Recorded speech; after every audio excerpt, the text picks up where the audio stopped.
Dear all welcome back to Toss academy. അടുത്ത KTET exam എഴുതാൻ ആഗ്രഹിക്കുന്നവർക്ക് ഹെൽപ്ഫുൾ ആകുന്ന രീതിയിൽ കേറ്ററ്റ് കാറ്റഗറി 3 നാച്ചുറൽ സയൻസിന്റെ വെക്കേഷൻ സ്റ്റഡി പ്ലാൻ വീഡിയോ ആണ് ടോസ് അക്കാഡമി ഇന്ന് നിങ്ങൾക്കായിട്ട് ഷെയർ ചെയ്യുന്നത്. ഇങ്ങനെയായിരിക്കണം നമ്മുടെ കേറ്ററ്റ് എക്സാം പ്രിപ്പറേഷൻസ്. എക്സാമിനായിട്ട് ഒരുങ്ങുന്നവർക്ക് ആഗ്രഹിക്കുന്നവർക്ക് ഈ ഒരു ക്വസ്റ്റ്യന് കറക്റ്റ് ആയിട്ടൊരു ആൻസർ സെറ്റ് ചെയ്യാൻ സാധിച്ചാൽ തന്നെ എക്സാമിലേക്കുള്ള ആ എക്സാം പഠന കാലഘട്ടം കൂടുതൽ സ്മൂത്ത് ആകും. സിസ്റ്റമാറ്റിക് ആയിട്ട് എക്സാമിനായിട്ട് പ്രിപ്പയർ ചെയ്യുമ്പോൾ നമുക്ക് ഈ ഒരു എക്സാം പ്രിപ്പറേഷൻ കാലഘട്ടത്തെ 4 ഫേസസ് ആയിട്ടൊന്ന് ഡിവൈഡ് ചെയ്യാം. ഫസ്റ്റ്ലി ഒരു പ്ലാനിംഗ് ഫേസ് ഉണ്ട്. ദെൻ സെക്കൻഡ്ലി ഒരു പ്രിപ്പറേഷൻ ഫേസ് ഉണ്ട്. ദെൻ ഒരു റിവിഷൻ ഫേസ് ആവശ്യമാണ്. ഇമ്പോർട്ടൻ്റ്ലി ഒരു പ്രാക്ടീസ് ഫേസ് ആവശ്യമാണ്. ഈ ഒരു 4 ഫേസസിലൂടെ നമ്മൾ കടന്നു പോയി കഴിയുമ്പോൾ തീർച്ചയായിട്ടും സിസ്റ്റമാറ്റിക് ആയിട്ടാണ് നമ്മൾ പോകുന്നതെങ്കിൽ നമുക്ക് കേറ്ററ്റ് ക്വാളിഫൈ ചെയ്യാനായിട്ട് സാധിക്കും. ഇന്നത്തെ ഈ ഒരു വീഡിയോയിൽ നമ്മുടെ ഫോക്കസ് പോകുന്നതും ഈ ഒരു പ്ലാനിംഗ് ഫേസിലേക്കാണ്. തുടർന്നുള്ള മാസങ്ങളിൽ പ്രിപ്പറേഷൻ ഫേസസിലെയും റിവിഷൻ ഫേസിൽ ആവശ്യമായിട്ടുള്ള കാര്യങ്ങളും അതുപോലെ ഫൈനൽ പ്രാക്ടീസിലേക്കൊക്കെ ആവശ്യമായിട്ടുള്ള കാര്യങ്ങളുമായിട്ടൊക്കെ ടോസ് അക്കാഡമി നിങ്ങൾക്കൊപ്പം ഉണ്ടായിരിക്കും.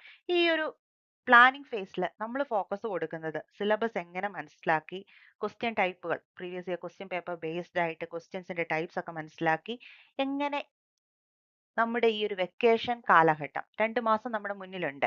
ഏപ്രിൽ, മെയ് മാസങ്ങൾ എങ്ങനെ കറക്റ്റ് ആയിട്ട് ഒരു തവണയെങ്കിലും കേറ്ററ്റ് കാറ്റഗറി 3 നാച്ചുറൽ സയൻസിന്റെ സിലബസ് ഒന്ന് പഠിച്ചു പോകാൻ ഒരു സിസ്റ്റമാറ്റിക് ആയിട്ടുള്ള ഒരു സ്റ്റഡി പ്ലാൻ ആണ് ഇന്നത്തെ ഒരു വീഡിയോയുടെ ഫോക്കസ്. സോ നമുക്ക് ആദ്യം തന്നെ നമ്മുടെ സിലബസ് ഒന്ന് മനസ്സിലാക്കാം. അതിനുശേഷം ഈ ഒരു 2 മന്തിനെ എങ്ങനെ നമ്മുടെ എൻറ്റയർ സിലബസ് കംപ്ലീറ്റ് ചെയ്യുന്ന രീതിയിൽ ഒന്ന് സെറ്റ് ചെയ്യാമെന്ന് നമുക്ക് നോക്കാം.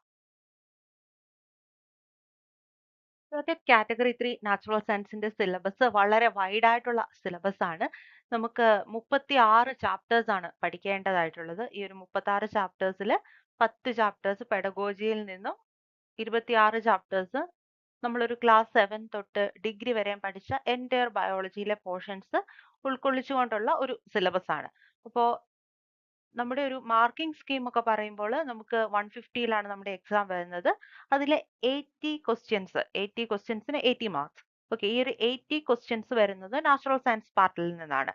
അതിൽ തന്നെ 50 ക്വസ്റ്റ്യൻസ് പ്യുവർ ബയോളജി ബേസ്ഡ് ക്വസ്റ്റ്യൻസും 30 ക്വസ്റ്റ്യൻസ് നമ്മളുടെ പെഡഗോജിക്കായിട്ട് ബെസ്റ്റ് റെഫറൻസ് നമ്മളുടെ ബി.എഡ് ടെക്സ്റ്റ് ബുക്കുകൾ തന്നെയാണ്. ദെൻ ഈ ഒരു 50 മാർക്സിനുള്ളത് നമ്മുടെ ഒരു ക്ലാസ് 7 തൊട്ട് ഡിഗ്രി വരെയുള്ള ടെക്സ്റ്റ് ബുക്സ്. എങ്കിലും NCERT +1 +2 ടെക്സ്റ്റ് ബുക്സ് ആണ് മേജർ റെഫറൻസ്. ഒരു 50% ക്വസ്റ്റ്യൻസും വരുന്നത് ഈ ഒരു NCERT ടെക്സ്റ്റ് ബുക്ക് ബേസ്ഡ് ആയിട്ടാണ്. എങ്കിലും ഡിഗ്രി ക്വസ്റ്റ്യൻസിന്റെ എണ്ണം കേറ്ററ്റ് എക്സാമിൽ നല്ല രീതിയിൽ കൂടി വരുന്നുണ്ട്. ഡിഫിക്കൽട്ട് ലെവൽ ക്വസ്റ്റ്യൻസ് ഒക്കെ ധാരാളം ഇപ്പോൾ നാച്ചുറൽ സയൻസ് എക്സാം ക്വസ്റ്റ്യൻ പേപ്പറുകളിൽ കാണാറുമുണ്ട്. നമുക്ക് ഓരോ ചാപ്റ്റേഴ്സിലെയും ഇമ്പോർട്ടന്റ് ആയിട്ടുള്ള ഏരിയാസ് മാത്രം ഒന്ന് കണ്ടു പോകാം. അതിനുശേഷം ഈ ഒരു 36 ചാപ്റ്റേഴ്സിനെ എങ്ങനെ 2 മാസം കൊണ്ട് 8 ആഴ്ചകൾ കൊണ്ട് പഠിച്ചു തീർക്കാം, ഒരു തവണ ഒന്ന് റിവൈസ് ചെയ്യാൻ പറ്റുന്ന രീതിയിൽ എങ്ങനെ ഈ ഒരു എൻറ്റയർ സിലബസിനെ ഒന്ന് ഡിവൈഡ് ചെയ്യാം എന്നുകൂടി നമുക്കൊന്ന് മനസ്സിലാക്കേണ്ടതായിട്ടുണ്ട്. So first chapter living world ആണ്. ലിവിങ് വേൾഡിന്റെ ഈ ഒരു ഏരിയ പഠിക്കാനായിട്ട് NCERT +1 ടെക്സ്റ്റ് ബുക്ക് മതിയായിരിക്കും. ബയോനോമിയൽ നോമൻക്ലേച്ചർ, ടാക്സോണമിക്കൽ എയ്ഡ്സ് ഇത്രയാണ് പഠിക്കേണ്ടതായിട്ടുള്ളത്, ഇമ്പോർട്ടന്റ് ആയിട്ടുള്ളത്. എന്ന് പറയുന്ന ഏരിയാസിന് കൂടുതൽ ഫോക്കസ് കൊടുക്കുക. നമ്മളൊരു വെക്കേഷൻ സ്റ്റഡി പ്ലാൻ ആയതുകൊണ്ട് തന്നെ ഒരു പോർഷൻസും ഒഴിവാക്കാതെ എല്ലാം കണ്ട് പഠിച്ചു തന്നെ പോവുക. എങ്കിലും ചില ചാപ്റ്റേഴ്സ് എടുക്കുമ്പോൾ കൂടുതൽ ഫോക്കസ് നമുക്ക് തോന്നുന്ന ഏരിയാസ് ഉണ്ടാവുമല്ലോ, ആ ഒരു ഏരിയാസ് ആണിത്. ക്വസ്റ്റ്യൻസ് കണ്ടിട്ടുള്ളതിന്റെ ബേസിലാണ്. ബയോളജിക്കൽ ക്ലാസിഫിക്കേഷനിൽ ഫോക്കസ് പോകേണ്ടത് ലൈക്കൺ ആണ്. ലൈക്കണിന്റെ എക്സാമ്പിൾസിലേക്ക്. പ്ലാന്റ് കിങ്ഡത്തിൽ ആൽഗയുടെ ടൈപ്സ് എക്സാമ്പിൾസ്. ആനിമൽ കിങ്ഡത്തിൽ 11 ഫൈലംസ്, അവയുടെ examples, nick names, special features അതെല്ലാമാണ് പഠിക്കേണ്ടത്. മോർഫോളജി ഓഫ് ആൻജിയോസ്പേംസ് പഠിക്കുവാൻ +2 ലെവൽ ടെക്സ്റ്റ് ബുക്സിനേക്കാളും നല്ലത് +1 +2 ടെക്സ്റ്റ് ബുക്സിനേക്കാളും degree level text books use ചെയ്യുന്നതാണ്. കാരണം എക്സാമ്പിൾ ബേസ്ഡ് ആയിട്ടാണ് ക്വസ്റ്റ്യൻസ് കൂടുതലായിട്ടും വരുന്നത്. Then cell and cell division +2 ബേസിൽ മതിയായിരിക്കും. അനാട്ടമി ഓഫ് പ്ലാന്റ്സ് +2 ബേസ് മതിയായിരിക്കും. ഹ്യൂമൻ ഫിസിയോളജി ഒരുപാട് പഠിക്കേണ്ടതായിട്ടുള്ള ഒരു ഏരിയ ആണ്. നമുക്ക് ഒരുപാട് സമയമെടുത്ത് ഓരോ ബോഡി സിസ്റ്റത്തെ പറ്റിയും അതുപോലെ അവയ്ക്കുണ്ടാവുന്ന രോഗങ്ങളെ പറ്റിയിട്ട് അങ്ങനെ ഒരു 4-5 ക്വസ്റ്റ്യനോളം ഒക്കെ കിട്ടുന്ന ഒരു ഏരിയ ആണ് ഹ്യൂമൻ ഫിസിയോളജി എന്നുള്ളത്. റീപ്രൊഡക്റ്റീവ് ഹെൽത്തിൽ അസിസ്റ്റഡ് റീപ്രൊഡക്റ്റീവ് ടെക്നിക്സിനാണ് ഫോക്കസ് പോകേണ്ടത്. ഹ്യൂമൻ ഹെൽത്ത് ആൻഡ് ഡിസീസസിൽ ഓരോ ഡിസീസസിനെയും പറ്റിയിട്ടും അവയുടെ കോസേറ്റീവ് ഓർഗാനിസം, അതിന് ഫോക്കസ് കൊടുക്കുക. ദെൻ വാക്സിനേഷൻ, ഇമ്മ്യൂൺ ഡിസോർഡേഴ്സിലേക്കൊക്കെ പഠിക്കേണ്ട ഏരിയാസ് ആണ്. Then reproduction in plants, reproduction in ആൻജിയോസ്പേംസിൽ പാർത്തനോ കാർപ്പി അപ്പോമിക്സിസ് ആണ് ക്വസ്റ്റ്യൻ പേപ്പേഴ്സിൽ റെഗുലർ ആയിട്ട് കാണുന്ന ഒരു ഏരിയ. ട്രാൻസ്പോർട്ട് ഇൻ പ്ലാന്റ്സിൽ അസെന്റ് ഓഫ് സാപ്പ് ബേസ്ഡ് ആയിട്ടുള്ള ക്വസ്റ്റ്യൻസ് ഒരു ഡിഗ്രി ലെവലിലൊക്കെ ചോദിച്ചിട്ടുള്ളതാണ്. ദെൻ മിനറൽ ന്യൂട്രീഷൻ ഇമ്പോർട്ടൻ്റ് ആണ്. Match the following type question ആണ് പ്രധാനമായിട്ടും മിനറൽ ന്യൂട്രീഷനിൽ കാണുന്നത്. മിനറൽസിന്റെ പേരും അവയുടെ ഡെഫിഷ്യൻസി ഡിസോർഡേഴ്സ് ബേസ്ഡ് ഒക്കെ ആയിട്ടാണ് ക്വസ്റ്റ്യൻസ് കാണുന്നത്. Then biological nitrogen fixation important ആണ്. ഫോട്ടോസിന്തസിസ്, റെസ്പിറേഷൻ ഒരു പോയിന്റ് പോലും നമുക്ക് ഒഴിവാക്കേണ്ടതായിട്ടില്ല. മുഴുവനും പഠിച്ചിട്ട് തന്നെ എക്സാമിലേക്ക് പോവുക. അതുപോലെ തന്നെ ഈ ഒരു വെക്കേഷൻ ടൈമിൽ തന്നെ അത് ഒന്ന് മനസ്സിലാക്കി പഠിക്കുന്നതായിരിക്കും കൂടുതൽ നല്ലത്. ദെൻ ഗ്രോത്ത് ആൻഡ് ഡെവലപ്മെന്റിൽ പ്ലാന്റ് ഹോർമോൺസിനാണ് നമ്മുടെ ഫോക്കസ് പോകേണ്ടത്. Then inheritance and variation, molecular basis of ഇൻഹെറിറ്റൻസും ഇമ്പോർട്ടൻ്റ് ആയിട്ടുള്ള 2 ചാപ്റ്റേഴ്സ് ആണ്. ഇവിടെയും നമ്മുടെ ഫോക്കസ് മുഴുവൻ പഠിച്ചു തീർക്കുക. റിവൈസ് ചെയ്യാനായിരിക്കണം നമ്മുടെ വെക്കേഷൻ കഴിഞ്ഞിട്ടുള്ള സമയം നമ്മൾ ഉപയോഗപ്പെടുത്തേണ്ടത്. Then strategies in enhancement of food production, biotechnology ഇവിടെയും ഇമ്പോർട്ടൻ്റ് ആയിട്ടുള്ളത് ടിഷ്യൂ കൾച്ചർ ഇമ്പോർട്ടൻ്റ് ആണ്. ദെൻ ബയോ റിയാക്ടേഴ്സ് ഇമ്പോർട്ടൻ്റ് ആണ്. ജനറ്റിക്കലി മോഡിഫൈഡ് ഓർഗാനിസംസ് ഇമ്പോർട്ടൻ്റ് ആണ്. മൈക്രോബ്സ് ഇൻ ഹ്യൂമൻ വെൽഫെയറിൽ വരുമ്പോൾ മൈക്രോ ഓർഗാനിസം അവയുടെ എക്കണോമിക് ഇമ്പോർട്ടൻസ് അത് ഇമ്പോർട്ടൻ്റ് ആയിട്ടുള്ള ഒരു ഏരിയ ആണ്. ഓർഗാനിസം, പോപ്പുലേഷൻ ആൻഡ് എക്കോസിസ്റ്റത്തിൽ biological pyramids, ecological succession based ആണ് ക്വസ്റ്റ്യൻസ് കൂടുതൽ കണ്ടിട്ടുള്ളത്. എൻവയോൺമെന്റൽ ഇഷ്യൂസ് വളരെ വൈഡായിട്ട് പഠിക്കേണ്ടതാണ്.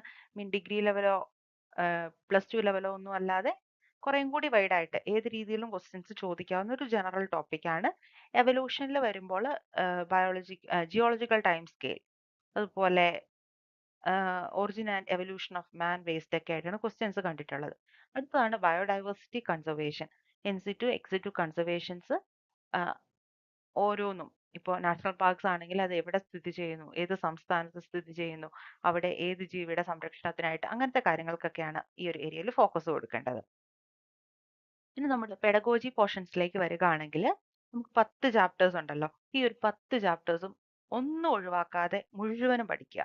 30 മാർക്ക് ഷുവർ ആണ്. കാരണം നമുക്ക് ഈ ഒരു 10 ചാപ്റ്റേഴ്സ് എത്ര അരമണിക്കൂർ ഈ ഒരു 10 ചാപ്റ്ററിന് വേണ്ടിയിട്ട് ഒരു ടോപ്പിക്കിന് വേണ്ടിയിട്ട് നമ്മൾ മാറ്റി വെച്ചാലും അത് നമുക്ക് എക്സാമിലേക്ക് യൂസ്ഫുൾ ആണ്. അത്ര ഇമ്പോർട്ടൻ്റ് ആണ്. നമ്മുടെ പെഡഗോജിയിലെ 30 മാർക്കിൽ നമ്മൾ പഠിച്ചാൽ നമുക്ക് മിനിമം 25 മേടിക്കാൻ പറ്റും.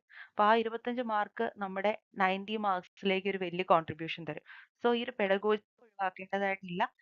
നമ്മുടെ BEd റഫറൻസുകൾ വെച്ച് ഈ ഒരു പെഡഗോജിയുടെ 10 ചാപ്റ്റേഴ്സ് പഠിക്കുക. ഇനി നമുക്ക് എങ്ങനെ ഈ ഒരു സിലബസിനെ 2 മാസത്തിലേക്ക് ഒന്ന് അലൈൻ ചെയ്യാം എന്ന് നോക്കാം.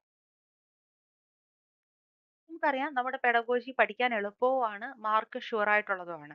അപ്പോൾ ആദ്യത്തെ ഒരു ഫോക്കസ് ഞാൻ സജസ്റ്റ് ചെയ്യുന്നത് പെഡഗോജിയിലേക്കാണ്. നമ്മുടെ പെഡഗോജി പോർഷൻസ് 10 ചാപ്റ്റേഴ്സ് ഒരാഴ്ച കൊണ്ട് തന്നെ പഠിച്ചു തീർക്കുക. അത് ഇടയ്ക്കിടയ്ക്കൊക്കെ ഒന്ന് റിവൈസ് ചെയ്യാൻ സാധിച്ചാൽ ആ ഒരു 25 മാർക്ക്, 30ൽ 25 നമുക്ക് ഷുവർ ആണ്. സോ പെഡഗോജിക്ക് ആദ്യത്തെ ഒരാഴ്ച സമയം കൊടുക്കുക. പെട്ടെന്ന് തന്നെ പഠിച്ച് മുന്നോട്ട് പോവുക. അതിനുശേഷം നമുക്ക് ഏറ്റവും ബേസിക് ആയിട്ടുള്ള ബയോളജിയുടെ portions, introduction to the subject, അതിൽ നമുക്ക് ഇൻക്ലൂഡ് ചെയ്യാവുന്ന ചാപ്റ്റേഴ്സ് ഇതൊക്കെയാണ്: living world, biological classification, plant kingdom, animal kingdom, cell and cell division, morphology of angiosperms. ഇതിൽ തന്നെ ആദ്യത്തെ ഒരു 4-5 chapters, living world, biological classification, plant kingdom, animal kingdom, cell and cell division, ഇത് നമുക്കൊരു +2 റെഫറൻസിൽ തന്നെ പഠിക്കാവുന്നതേ ഉള്ളൂ.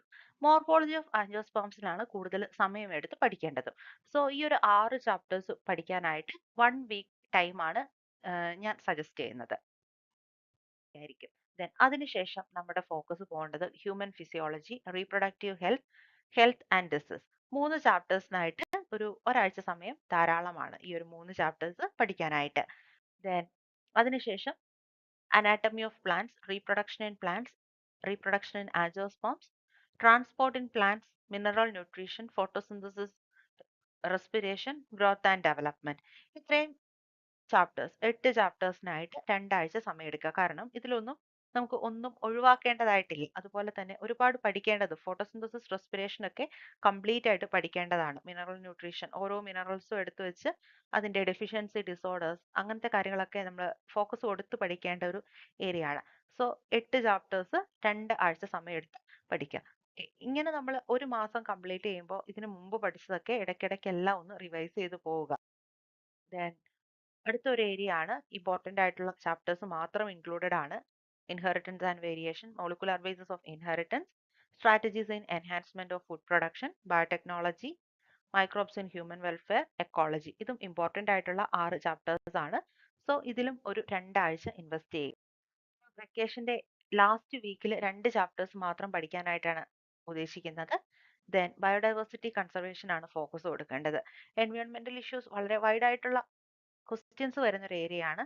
അതുകൊണ്ട് ജനറൽ ഇൻഫർമേഷൻസ് ആണ് നമുക്ക് ആവശ്യമുള്ളത് ആ ഒരു ചാപ്റ്റർ ബേസിൽ. Then biodiversity conservation examples based ആയിട്ട് പഠിക്കുക. ദെൻ ഫസ്റ്റ് റിവിഷനിലേക്ക് പോവുക. നമ്മൾ എല്ലാം ഒന്ന് കഴിഞ്ഞു, നമ്മുടെ എൻ്റെ സിലബസ് ഒന്ന് കണ്ടു കഴിഞ്ഞ സ്ഥിതിക്ക് നമുക്കൊരു ഫസ്റ്റ് റിവിഷൻ ആവാം. അപ്പോൾ ഫസ്റ്റ് റിവിഷനിലേക്ക് ഒന്ന് പോവുക. എല്ലാം നമ്മൾ പഠിച്ചതാണ്. അപ്പോൾ എല്ലാം ഒന്ന് ഓർക്കുന്നുണ്ടോ എന്നൊക്കെ ഒന്ന് നോക്കാൻ ഈ ഒരു ലാസ്റ്റ് വീക്ക്, നമ്മുടെ വെക്കേഷന്റെ ലാസ്റ്റ് വീക്ക് ഉപയോഗപ്പെടുത്തുക. അപ്പോൾ ലാസ്റ്റ് വീക്കിൽ ഫസ്റ്റ് റിവിഷൻ കംപ്ലീറ്റ് ചെയ്യാൻ പറ്റിയാൽ നമ്മുടെ കേറ്റഡ് പ്രിപ്പറേഷന്റെ ആദ്യത്തെ ഒരു വലിയ തുടക്കം കഴിഞ്ഞു.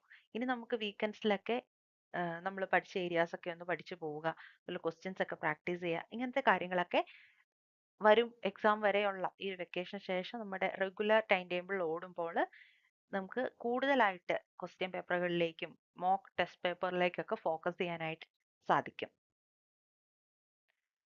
കേറ്റഡ് നാച്ചുറൽ സയൻസ് എക്സാമിനായിട്ടുള്ള പ്ലാനിംഗ് ഫേസിൽ തീർച്ചയായിട്ടും ഈ ഒരു പ്ലാനിംഗ് വീഡിയോ നിങ്ങൾക്ക് യൂസ്ഫുൾ ആവുമെന്ന് വിശ്വസിക്കുന്നു. അപ്പോൾ നാളേക്കായിട്ട് വെയിറ്റ് ചെയ്യേണ്ട, നമ്മുടെ എക്സാമിനായിട്ടുള്ള പ്രിപ്പറേഷൻസ് ഇപ്പം തന്നെ ആരംഭിക്കാം. എല്ലാവർക്കും വിജയം ആശംസിക്കുന്നു. ടോസ് അക്കാഡമിയെ പറ്റി ഡീറ്റെയിൽസ് അറിയാനായിട്ട് സ്ക്രീനിൽ കാണിച്ചിരിക്കുന്ന നമ്പറിൽ കോൺടാക്ട് ചെയ്യുക.